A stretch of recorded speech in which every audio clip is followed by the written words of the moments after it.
DRX, the team that rose to the occasion. The team with players that stepped up when needed most. But not everyone can be a DRX. Many times, players crumble under the pressure. As we continue this series, let's look at who won the Season 9, 10, 11, and Season 12 Dade Award at Worlds. Let's begin. Season 9 Worlds. This year was by far the hardest to choose a Dade Award for, as no one that was extremely hyped failed to live up. The most commonly mentioned potential candidate was Nuguri. Nuguri, the top laner of Damwon Gaming, was considered the ultimate carry threat from the top side, but he was quickly knocked down a peg by the Shy and Impact. Here, but he's still going to be able to get the heal coming through. Now the fight continues, though, and this could be enough for Impact with the rest of the squads coming around, though. He's got to back right out. 500 health from the Vladimir, though. Forward motion for the squad, looking to kill off Vlad, but he can't die. Finally, Impact gets one, and they get a second as well. The solo kill for the top laner, and Barrel's certainly going to get dropped down as This well. could be Baron! And then he was showed up by Wonder and G2 as a whole in their quarterfinals matchup. However, Nuguri, as is the case with many candidates in the later World Championships, wasn't playing that bad. In fact, one could argue the incredible jungle attention sent topside made it hard for him to play at all. Still, if we're going with the premise of having to choose a player, I'll put Nuguri in there, even though it's not really all his fault.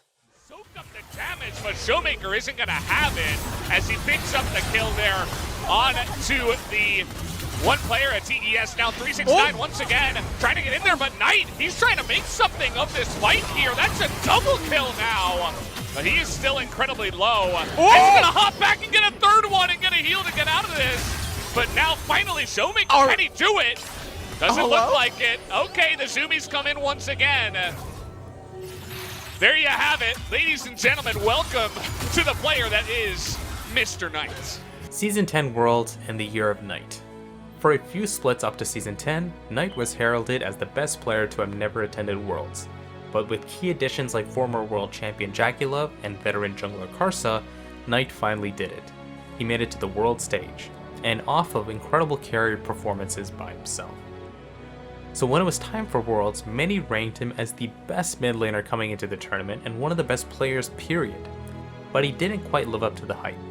After demonstrating amazing carry performances at MSC earlier that year, Knight was simply above average at Worlds. He and Karsa did play extremely well against Fnatic to help carry them to a reverse sweep in that series, but against Suning, Angel was often matching Knight on the day. The dominance he had showed domestically wasn't there, and the title of the best mid laner seemed undeserved. He wasn't bad by any means, but considering the overwhelming hype, he didn't live up. Now, one caveat to this World is that, again due to the meta, many mid laners found it difficult to stand out. Even Chovy was struggling to put forth carry performances. Still, Knight's pre-tournament rankings is what doomed him with this award. Much like Season 10 Worlds, Season 11 Worlds also featured the momentous underperformance of an LPL mid laner. This time, it was former world champion Doinb. Doinb, like Knight, was heralded as the best mid laner by many coming into the Season 11 World Championship. Remember that when Doinb won the World Championship, many still pointed to flaws in his game, but in Season 11, it seemed he had patched up any flaws he might have, improving his mechanics and laning on traditional mid laners seemingly out of nowhere. With his team back at the World Championship, Doinb was confident that he could make another deep run. But that deep run was cut short all the way in groups. A disappointing first week combined with an even more unexpected collapse in the second week had FPX swimming back home. And truth be told, Doinb wasn't the worst performer on his team by any imagination, but again, as is the case with the Dade Award, it's about performance versus expectations. And Doinb had enormous expectations placed on him, and he just couldn't live up to it this year. 待了很久，我们都不知道要干嘛，真的很尴尬。每次想吃饭的时候，去那个酒店1楼，我看到别人在那里哈哈吼吼，明天选什么英雄，我们在那里，我后面都没有去吃早餐。我们那时候有比赛打的时候，我还是每天都出去吃早餐的，去那个酒店的早餐，我后面一次都没有去，太丢人了，就没去了。Finally, we come to the Season 12 World Championship. Another year and another LPL collapse. This time, it was once again Knight's TES. However, this time, I don't think Knight deserves this award.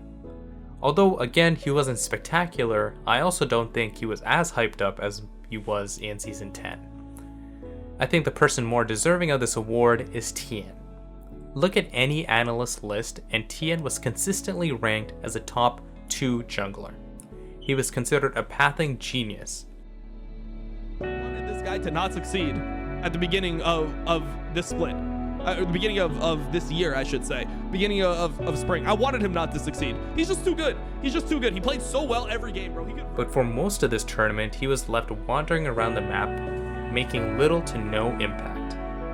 Although Wayward probably had the largest underperformance of anyone on TES, Tien was the most disappointing. So this year's Dade award, by my estimation, goes to Tien. And with that said, that concludes this run down memory lane. If you appreciated this video, please leave a like and subscribe, and in the comments let me know if you agree or disagree with my selections. I know it's not technically a community created award, but it's always fun to debate. See you for the next one.